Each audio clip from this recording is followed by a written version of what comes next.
My judgment of gay people in different forms of media is varied because in today's media we have a variety being shown, at least in the shows and the movies and the books that I read and watch.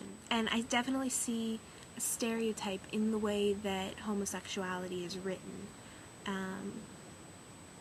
For example, there's a British show here called Coming of Age, about a bunch of 17-year-olds, and one character is convinced that he is gay because he's afraid to kiss his girlfriend. So when he comes back in, now convinced that he's gay, he has a whole new style. His hair is sort of that emo style, and he's wearing like a bright hot pink t-shirt.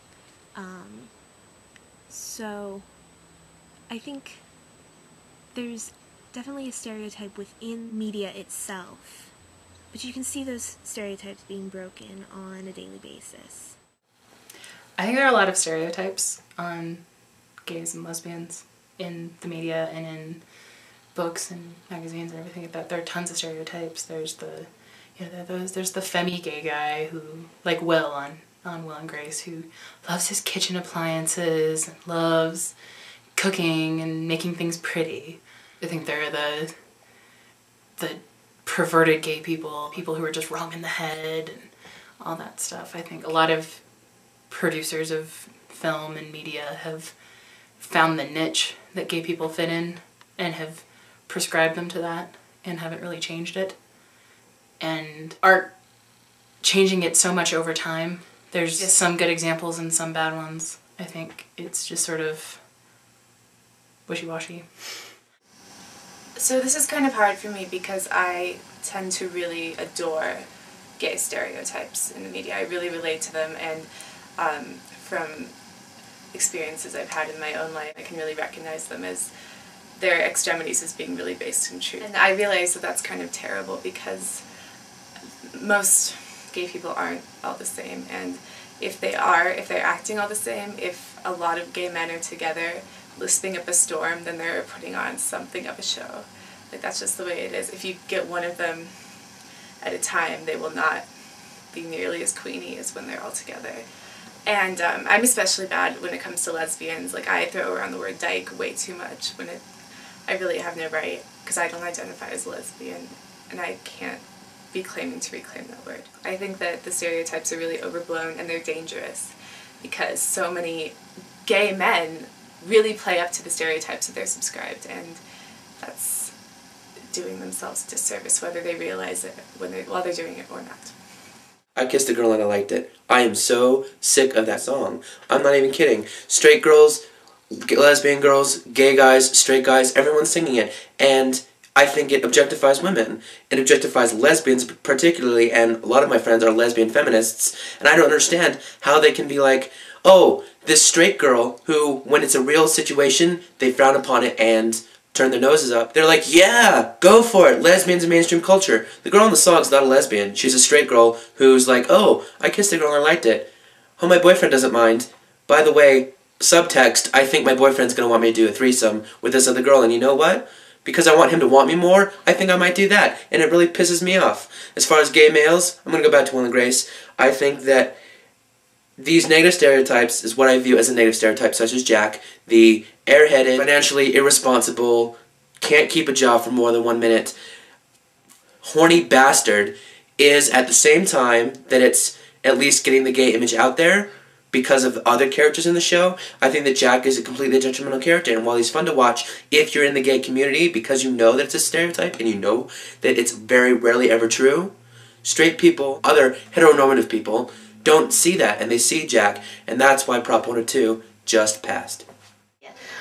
You know what's funny to me is that I think that actually it's only been in probably the past 10 years that we've really seen this, huge influx of the fabulous gay male on television. I cannot remember a time growing up where I saw that, or that stereotype, or that reality, depending on how you feel.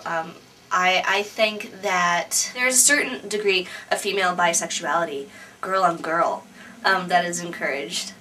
eroticized, certainly. But I think my perception is that, you know, and this is coming from a relationship. I had a boyfriend who said he wanted to have a threesome with me and another girl, but he was very clear that he did not want that girl to be a lesbian or even bisexual. He liked the idea of me performing sexual acts with a woman, but not the idea of me actually having the emotional feelings for a woman. And I think that that's probably a pretty prevalent feeling. Maybe it's competitive, maybe it's an emotional thing. I do think that, to a certain extent, gay men have definitely been caricatured in the media. You see, you know, the friendly gay who will come change your wallpaper. And I think there is a culture of gay men who do dress up and do pride themselves on being fabulous. And I don't think there's something necessarily wrong with that, as long as it doesn't become an expectation for everyone, and gay or straight or anywhere in between. There's obviously a lot of, like, pro-gay sort of, not necessarily stereotypes, but I almost want to say stereotypes, because I think that there's a sort of, you know, charged political nature to film and television that always has to take a political stance. And if they reveal a gay character in the story of the television show or movie, that it's always very much so like the liberated gay. I think that there seems to be a bigger embrace of that positive outness in television than even in movies these days. And I'm not sure why. It's just what I've been exposed to. As for books, I think that it's an entirely different approach. It's very much more like suspended in reality and in the reality of the problems that are surrounding a contemporary gay person, as opposed to the sort of idealized glitz and glamour vision of it.